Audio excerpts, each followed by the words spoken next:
All right. And Stacy, thumbs up. You can see my screen. Awesome, awesome. Okay. We'll go ahead and get started then. Good morning, everyone. Happy Friday. Yay. End of the week is almost here.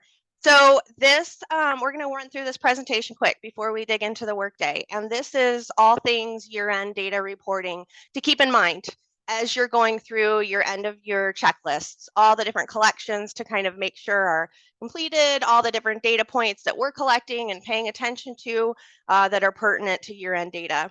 So I have the service desk email address on this homepage here because we are your resource. If we don't know the answer, we will find it for you. So please feel free to reach out to us with any questions that you have today or any day. Well, I'd say Monday through Friday because we're not working on the weekends. But so today we're going to talk through the 23-24 year-end reporting collection. So we'll talk a little bit about staff reporting, a little bit about CDC, Consolidated Data Collections, and quite a bit about advisor validation, since that's really where our focus for today, much of today's workday is going to be. But it doesn't mean you can't ask us questions about CDC and staff reporting. So we'll talk about the year-end collection, and then we'll discuss the follow-up collection a little bit as well. Then I'm going to give you a few updates for 24-25 as we go into the new year regarding staff reporting and CDC, and then advisor validation. And lastly, I'll leave you with some resources. So this presentation is available at our Workday help site. Stacy, I think, is going to put that address in the chat for us a couple times. And so if you want to follow along, there's a lot of hyperlinks that you can click through and a lot of resources and information that you can utilize today and in the future as you're going through things. So let's start with year-end staff reporting and consolidated data collections and advisor validation due dates. You'll notice a trend. They're all due June 15th, and we have an audit window for all of them through June 30th. So what that means is for all of these collections, the expectation is that school districts get their data into the system, into all the collections by June 15th. Then NDE folks go into the collections and start auditing the information. What looks funky? Are there errors that we really think you should probably fix or we need to talk through? What do the reports look like so that by the time the June 30th midnight deadline comes around, all of your data has been analyzed and kind of given a pre-check to make sure that it's good to go. So some considerations for staff reporting, things to look at the end of the year. You want to make sure that you add exit or completion dates for staff who perhaps left midway through the year. You want to finalize those days worked for your substitutes. And you just want to do one last check to make sure everybody's reported in staff reporting that needs to be.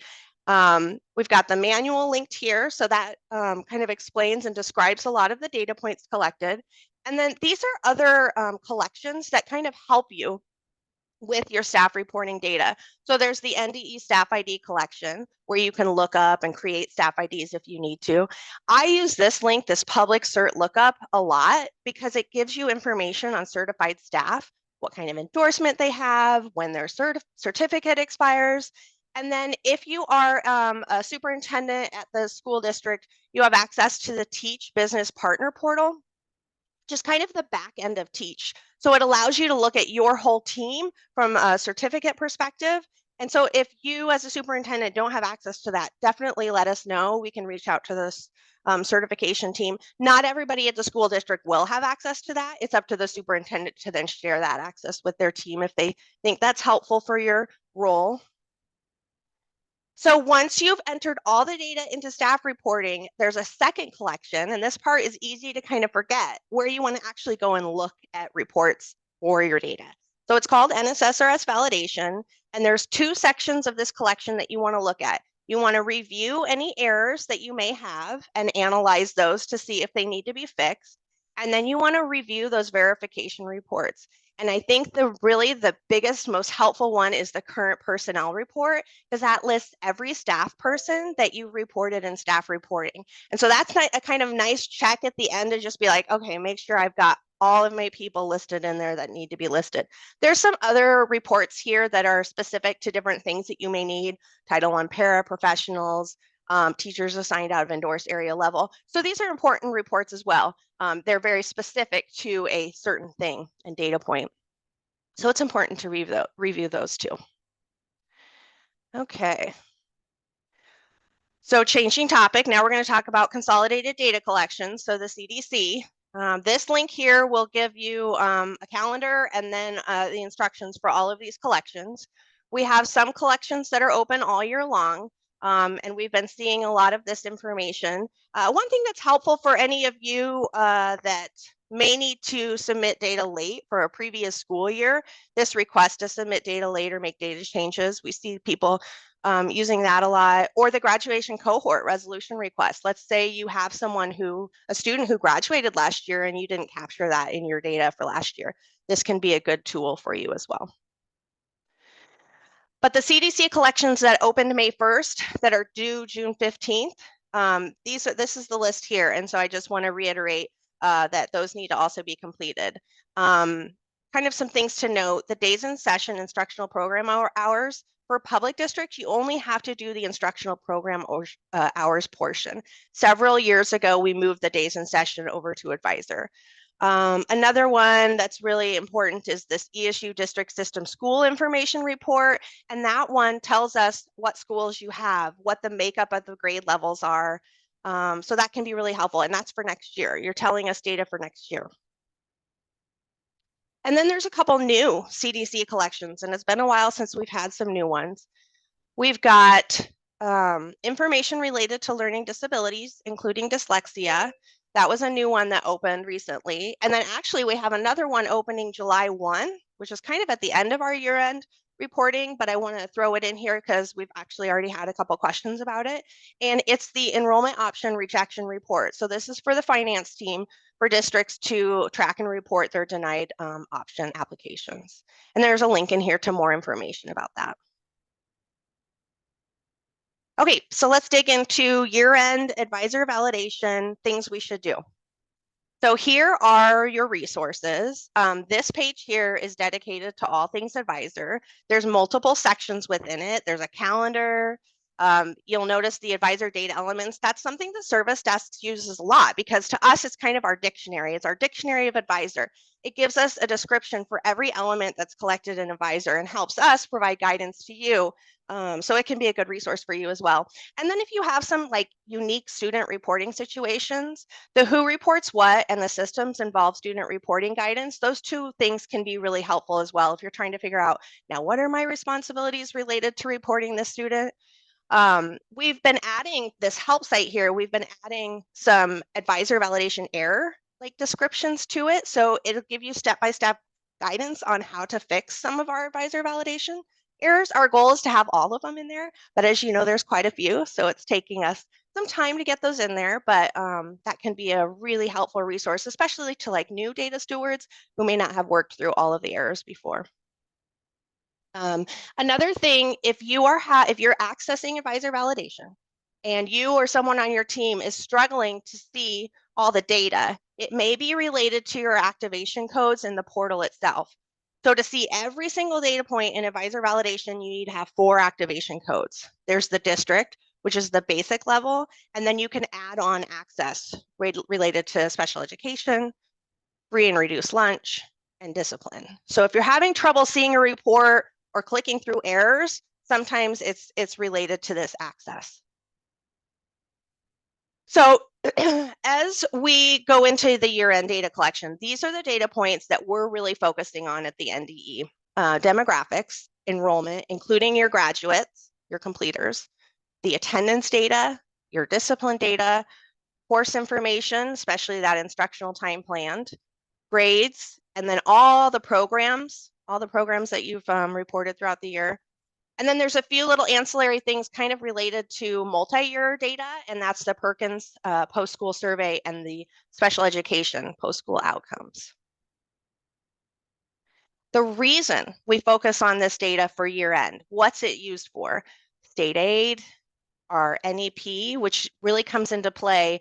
So this is the time where you're looking at the data that is going to populate this website in the fall. So a lot of times we'll hear from people in the fall and they're like, oh my gosh, we didn't have perfect attendance. And it's like too late to fix it. So now is when you're looking at your attendance so that when we display it to the public in the fall, it's all good to go. A real key focus for us this year is going to be on these SPED exiters because we have until June 30th to report them, and that's it. And then I'm not going to go through all the rest of these, but this is all the reasons that we're collecting this data at the end of the year. So this does point out, though, the many departments at the agency that are utilizing this information. So during that audit window, you may hear from the SPED team. You may hear from the career and tech education team. You may hear from accreditation, because that's when they're kind of following up on their specific data points related to the data that they're utilizing. So today, this morning, as we go in to start working on our advisor data, one of the first things that we kind of focus on is errors. So here's some errors to kind of think through, some kind of key ones that are related to year-end data. We've got a couple demographics errors. So if you think about it, if we don't have demographics information, we can't say that this kiddo graduated. So we need that demographics information. One of the demographic points is race. There's all sorts of other ones that we have errors on. Enrollment errors are going to be pertinent. This particular one, 730, the student has over 100 FTE across multiple districts. That means there's probably a missing exit code somewhere. Maybe there was a transition and that didn't get recorded. I think a lot of the prior school year errors we worked through in the fall, but there's still a few out there, so it's important to rectify these. So 546 has been a big one. It's a kiddo who was receiving services last year who didn't get exited, but also doesn't have a special education record this year. So we want to make sure that we really work towards getting those resolved. And then a few other SPED ones here, kind of talking about a transferring out, some course related errors. So it's just going to be really important to pay attention to those as you go in. So that's the first thing you're going to do. Oh, here's some more. Sorry. Early childhood. And then the attendance one is I was kind of talking about earlier. If you have no absences reported for a school, that's kind of a red flag, right? Because we love perfect attendance and we know some kiddos have it, but I don't think a whole school would have that.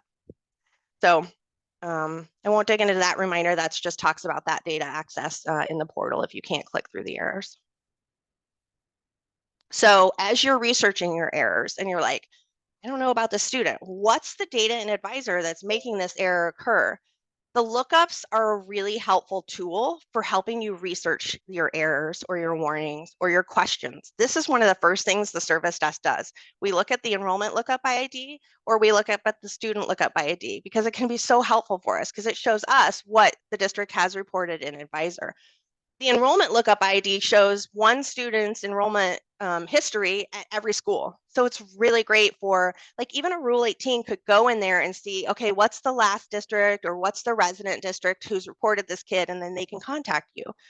The student lookup by ID is really helpful because it gives you a snapshot of that student just for this school year. So like if you're researching SPED errors and SPED records, it's really helpful because it really lays it all out for you.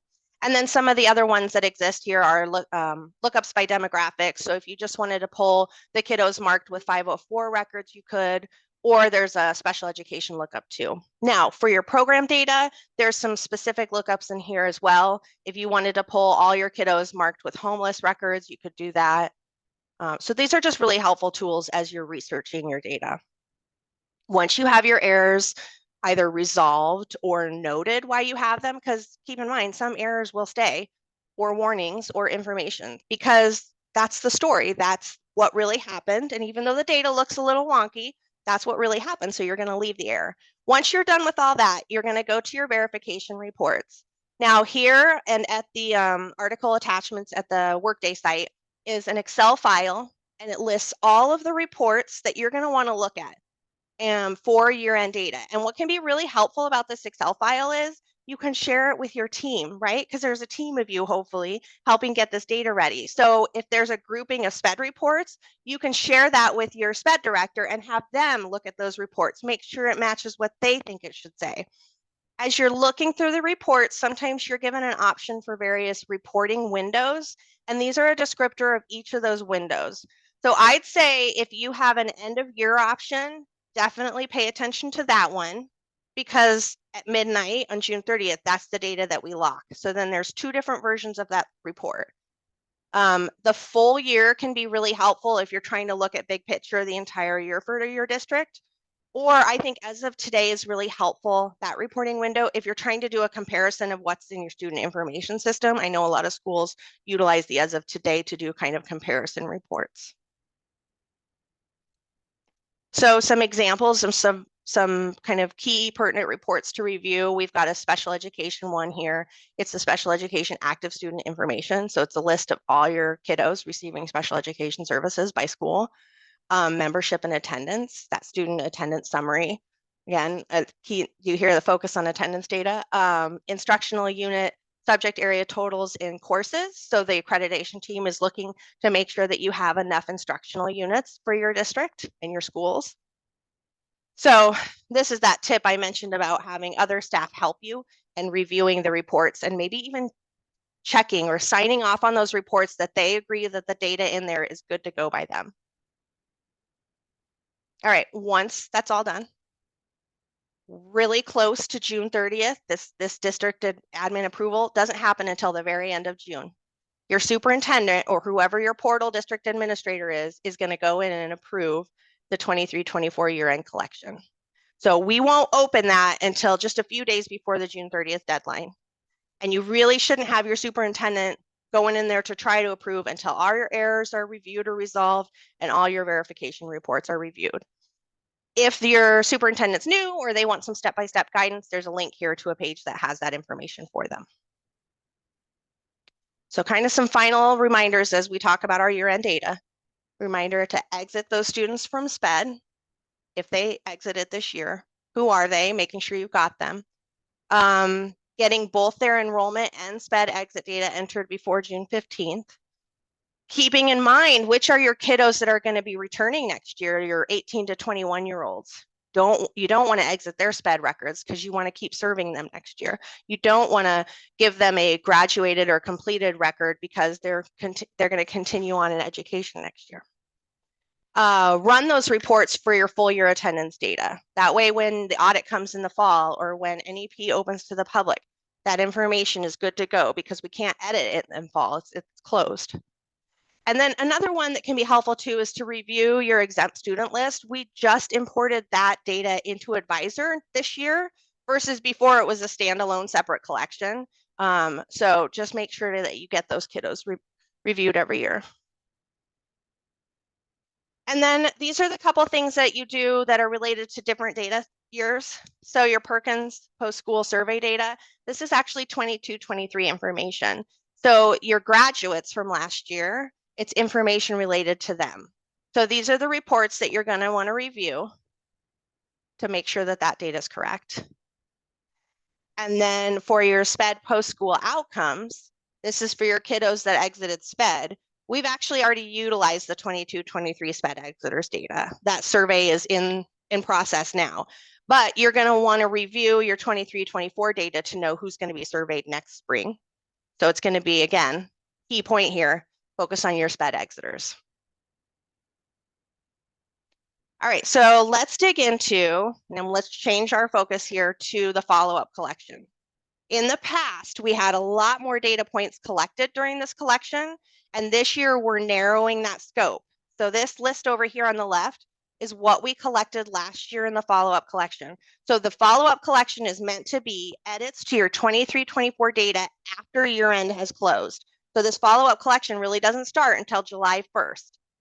So we used to collect a lot of enrollment, SPED, Title I course data. We are not doing that, and this July 1, the only information in that follow-up collection is going to be related to your completers, your dropouts, any sort of transfer or kiddos who were making up grades. And so we're really only collecting that enrollment and demographic information. So again, all your SPED kiddos that left or transferred out or transitioned, you're going to get that information in before June 30th because we're not going to be able to update it in the follow-up collection. And I do have a link here for the calendar, which lists these data points. I think that's always so helpful. In the follow-up collection, so here's just a little bit more detail about what I said. So the Title I program data, we weren't needing to utilize it, which is why we're just going to collect it in year end. The course data, once the course data is finalized, the accreditation team can actually utilize that instructional units data and the endorsed teachers endorsed percentages. So they're just going to utilize what's in there by June. There are going to be some one-off cases, those kiddos who are doing credit recovery and stuff like that, but that shouldn't impact your instructional units too bad because those are just kind of single classes with one kiddo. So we will be making exceptions if there are some things that you absolutely have to get done, and we'll work with districts on that. So I think that, as you've heard me say, the biggest adjustment for districts is going to be the SPED data. So the SPED exiters have to be done by June 30th. If you have some changes that are occurring around that deadline, right? Because this happens. The NDE is going to be flexible, right? So if you have a kiddo that transferred out literally on 6/30, we'll work with you to get that information into Advisor in July. But we're not going to go all the way into October to allow those changes. Those changes need to happen in July for the June. So there'll be a little flexibility. I don't want, but anything that's like prior to June 15th, that should be an Advisor because you know that by the end of the month, you know that those that information or that kiddo has transferred to another school or parents have revoked services. So just a glimpse into the future in 24-25, we're not expecting too many changes to staff reporting. CDC itself is kind of going to be dependent on when we get our new portal. I don't know if all of you have heard, but we're rewriting and getting a new portal this fall. The service desk is very excited about it. So with that, we're going to kind of get rid of consolidated data collections and we're going to move it into be in individual collections. More to come on that, but a lot of that information is just dependent on when the new portal comes out. So there's going to be, it's going to be important to pay attention to those bulletins that we send. Course codes and clearing endorsements for 24-25 are available currently at the website. And then here's your dates for the collections. I talked about the follow-up. So that one's due in September with the audit window through October 2nd. And then the fall collection is due October 15th with an audit window through the 31st. There's a few updates for Advisor in 24-25, but not a ton. Nothing too crazy, which is really helpful. Pretty similar year over year. There's some updates to English Learner.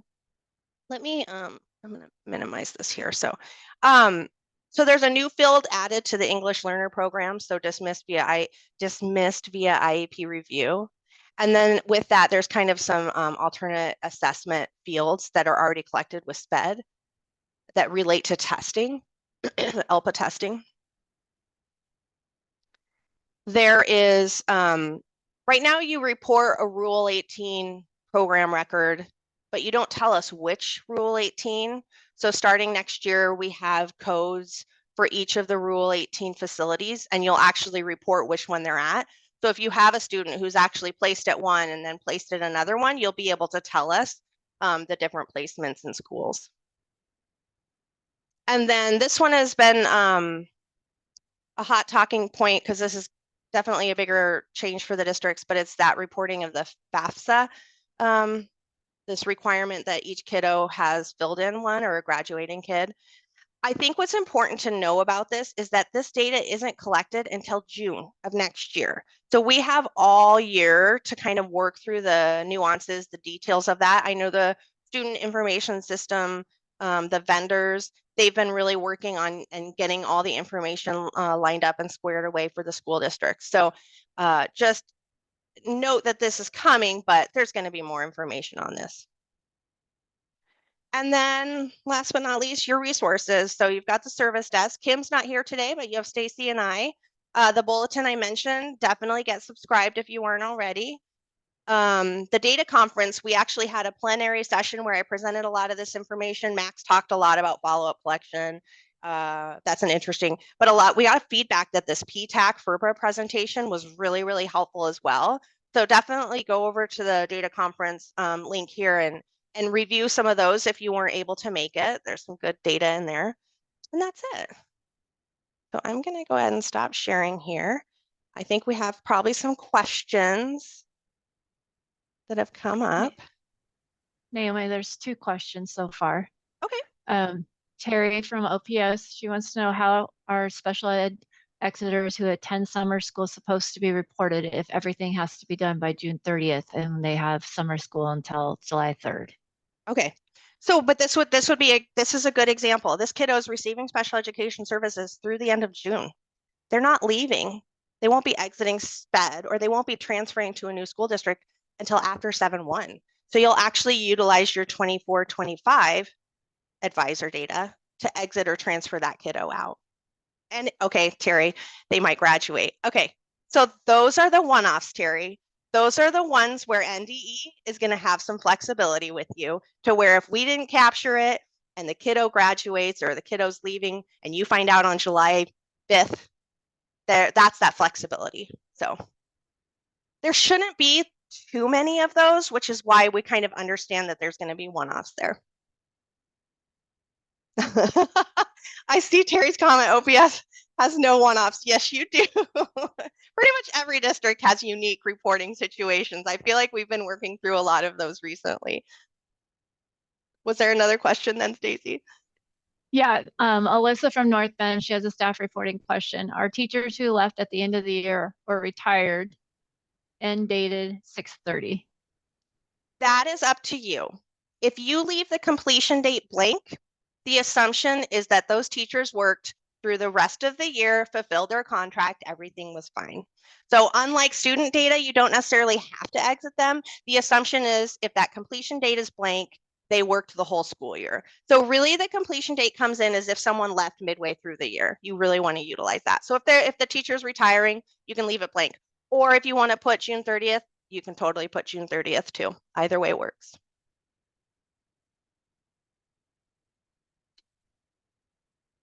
Anything else? Do I see more questions? Yeah, 2 more just came in. How Okay. do I grant more access to staff member to see an advisor validation? They cannot see some of the data that they are in charge of.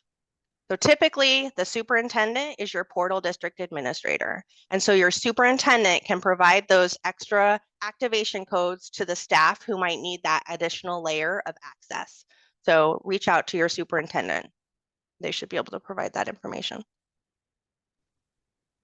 And the other question that came in, I think, is SPED related. What about the ones who left the district but don't inform the schools, and then the school Doesn't know until the wait a minute. fall. Olive doesn't know. Yeah. Yeah, because I know that sometimes there's those kiddos too that are like 18 to 22 and they're like, we're going to participate in this program. And so then you keep their SPED services through the summer, and then they decide in the fall, no, we're not. So you're actually going to utilize the fall and the 24-25 reporting window to exit those students, because the assumption would be that they were receiving services through the summer, or that you were planning on them receiving services through the summer. So you would just use the next 24-25 advisor data collection period to report their exits. Okay, the next one is if I have a student getting the rest of their credits to graduate in summer school, I don't exit them even though they are not receiving services, just getting their credits caught up. So let me think about this. So you're saying a student getting the rest of their credits to graduate in summer school. Well, if their services, their SPED services have ended, you would exit them. That might be a unique individual student question. I think I'd probably want the SPED team to weigh in on that potentially. Because I don't know, I'm not an expert at SPED data. So let's take that one, and if we have a unique situation, let's get that, let's ask the SPED team. And that's something Stacy and I can help you with, getting a question into them. Awesome. Okay, well, I'm going to go ahead and stop the recording now. And then we'll get into the fun part, working with your data.